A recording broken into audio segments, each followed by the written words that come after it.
So I'm taking a sauna right now, and I've been wanting to make this video for a little while ever since I talked about this with someone the other day. Um, I have been reading, I've been reading tarot like professionally for about a year now, which, I mean, when you're just starting, that means that you've only read about probably 7 times and gotten paid for it. And it's really interesting. Tarot and music share a very similar sort of liminal space in that there is no barometer for like who is a professional or not. You are like, as soon as you start doing things like that, this either like art or music or divination, tarot, anything that's like this creative sort of self-employed thing where you live on the spirit. Everything exists in this liminal space where the moment that you start when you're like young to the moment that you die when you're old, you are both an amateur and a professional at the same time for your entire career, because there's no barometer. Like other careers, you can kind of get hired, you can get a degree in something. I mean, you can get an art and music degree, obviously, but like if we're talking about like playing in a band or like making comics or reading tarot, like you're kind of on your own for most of it, and you have to figure it out on your own. And I see this question all the time by people about like, what do you do? Like, do you give bad news to somebody if it comes up in a reading? And I guess that my question to that question is, why is that bad news coming up?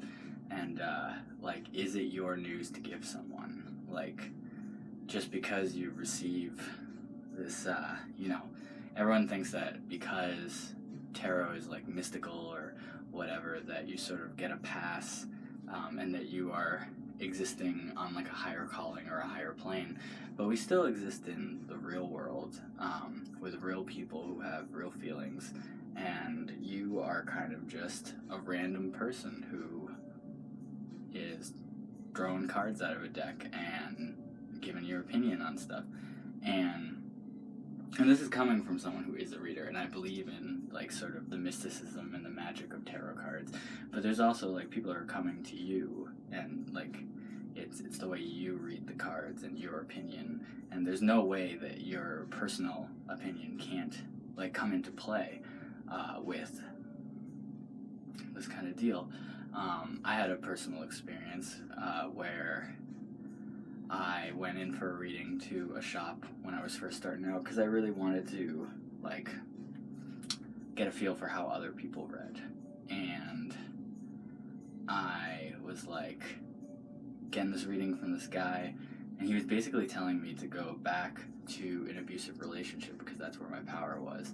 If I had said it was like a romantic relationship, he probably wouldn't have said that, but it was with like my old career, and he just like would not take no for an answer, that I shouldn't go back to that. And like I kept saying, this is off the table, he wouldn't do it. So I don't know, when I read, especially for first time people coming to me,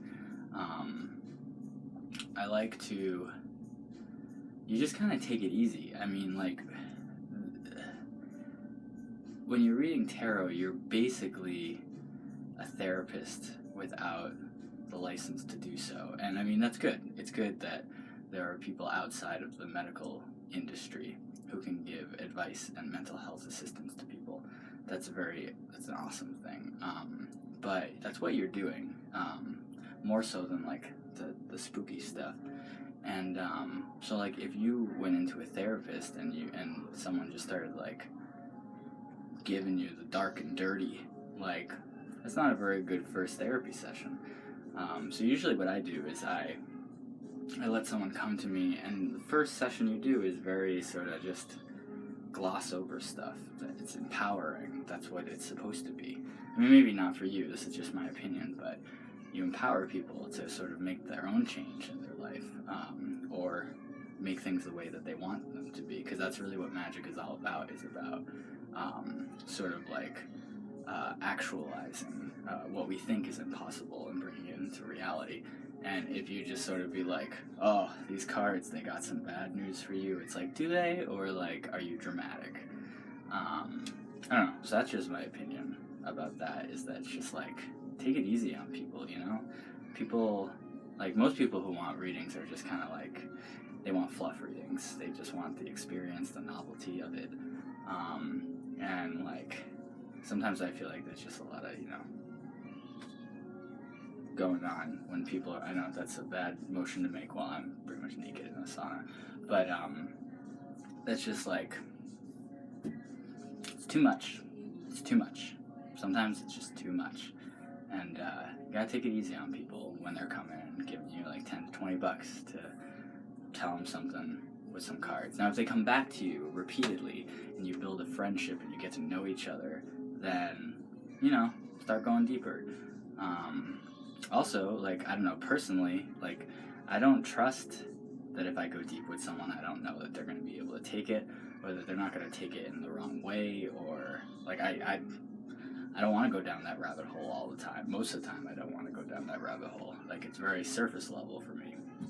So, that's it. Short video.